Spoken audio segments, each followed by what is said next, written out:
When you take a check, you're really just taking someone's promise on a piece of paper. But what happens when that promise gets broken? That's what we're digging into today. We're going to trace the legal chain of command to figure out who exactly is on the hook to pay up. Let's dive in. Okay, so picture this. It's probably happened to you or at least someone you know. You deposit a check, feeling good about it, and then, a couple days later, bam, that dreaded notification. Insufficient funds. The check bounced. So now what? Who's legally supposed to make this right? Well, the answer isn't always as straightforward as you might think. So here's how we're going to tackle this. First up, we'll look at the primary debtors, the folks who are first in line. Then we'll explore the whole chain of liability that comes after them. We'll also cover something called the notice of dishonor and, interestingly, some key defenses and exceptions, the legal escape routes. And then at the end, we'll bring it all together with the final takeaway. All right, let's kick things off at the very top of the food chain. With any of these financial instruments, there are always some people who are responsible from the get-go. No ifs, ands, or buts. So who are we talking about? We're talking about the maker of a promissory note, which is basically just a fancy formal IOU. And we're also talking about the acceptor of a bill of exchange. You can think of the acceptor as the one, often a bank, that officially agrees to pay it. These two roles, they're the principal debtors. They have the primary absolute obligation to pay. And hey, this isn't just some vague concept. It's a fundamental legal principle. In fact, if you look at the source material we're using for this breakdown, it explicitly calls out the maker and acceptor as the principal debtor. Their promise is literally the foundation that gives the whole instrument its value. Now, what's really crucial to understand here is just how absolute the responsibility is. Because they're the ones who made the original promise, you don't even have to give them a formal notice that the payment failed. The law just assumes they know. Their obligation is completely unconditional. Okay, so that's the primary debtor. But what happens if they can't pay or won't? Well, that's when the next link in the chain gets activated. You can kind of think of these next folks as the financial safety net. And this quote from our source notes just nails it. It says the endorser stands in position of surety. So what does that mean? Well, an endorser is anyone who signs the back of a check or a note to pass it on to someone else. By doing that, they're not becoming the main person responsible. Nope, they're acting as a surety, basically a guarantor. Their liability only kicks in under certain conditions. So let's just make this crystal clear. The maker or acceptor, their liability is absolute. They have to pay. But the endorser, they're on the hook only if the primary debtor defaults. This whole hierarchy is what makes the system work. It's what lets people accept and transfer these instruments with confidence, which, keeps business moving. Right. So let's say the primary debtor does fail. How do you actually activate that safety net? How do you make the endorser pay up? Well, it's not automatic. There's a really important procedural step you have to take. And that step is called the notice of dishonor. It's pretty much what it sounds like. It's a formal heads up that says, hey, that check you endorsed, it bounced. The original guy didn't pay, so now we're coming to you. And this isn't just a courtesy. If you don't give this notice, you usually can't hold them legally responsible. But you know how it is with legal rules. There are always exceptions, right? So what about situations where sending a notice is just pointless or maybe even impossible? Yeah, the law is smart about this. For example, if the person who wrote the check is the one who put a stop payment on it, do they really need a notice? Of course not.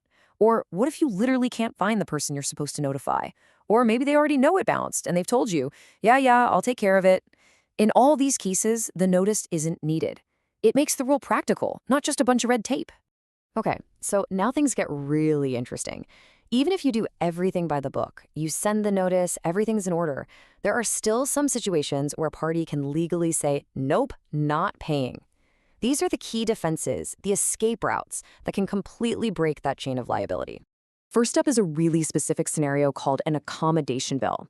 The best way to think about this is like co-signing a loan for a friend, but for a bill of exchange. You're not getting any money out of it yourself. You're just doing them a favor, lending them your good name and credit so they can get some cash. So here's how it works based on the example in our source material. Let's say Party A is strapped for cash. They drop a bill of exchange. Then they go to Party B, their friend, who accepts the bill, basically signing on as a favor. Now, Party A can take that bill with Party B's credible signature on it to a bank and get money. Party B has become the cosigner. And this is where the key legal defense comes in. Let's say down the line, party A, the one who got all the money, ends up with the bill again. They absolutely cannot turn around and sue party B, their friend, to pay up. I mean, that would be completely outrageous, right? The law agrees. It prevents the person who got the benefit from suing the person who did them the favor. All right, next up is a big one, material alteration. So imagine you sign a check for, say, $100, but then somebody gets their hands on it and sneakily changes that 100 to 10,000. Well, the law's on your side. That change voids the contract for you. You are not on the hook for that $10,000. This is a super important protection against fraud. Now, let's talk about forgery, but with a twist. What if a bank or another acceptor accepts an instrument knowing full well that one of the endorsements on it is a fake? Well, in that case, they can't later turn around and use that forgery as an excuse not to pay. Why? Because they accepted it with their eyes wide open. They knew about the problem and took it on anyway. And you know what? The same logic applies to using fake names. If you accept a bill of exchange that's been drawn up by, I don't know, Captain Kirk, you can't later refuse to pay by saying, oh, well, the drawer wasn't a real person. By accepting it, you gave it your stamp of approval. You're still on the hook to pay whoever holds it legitimately. Okay, one more defense. What if the original deal that the instrument was based on only partially works out? Let's say you wrote a promissory note to pay for a shipment of 100 widgets, but the seller only ever delivered 50 of them. In that case, the loss as your liability can be cut in half. It makes sense, right? You should only have to pay for the value you actually got. So we've gone through a lot of rules and exceptions here. Let's step back and look at the big picture. When you boil it all down, it really comes back to a very clear hierarchy of who is responsible for what. So here's the bottom line.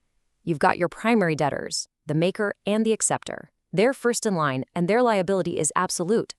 Then you have the backup crew, the endorsers. They're the sureties, and they only have to step up if the primaries fail and they get proper notice. And the glue that holds us all together and keeps it fair, it's those defenses we talked about, the ones that protect people from fraud, alterations, and other funny business. When you really think about it, what we're looking at is this incredible legal balancing act. On one hand, the rules have to be rock solid, so we can all trust a simple check or a promissory note to work. But on the other hand, they have to be flexible enough to protect people from fraud or from getting burned for doing a favor.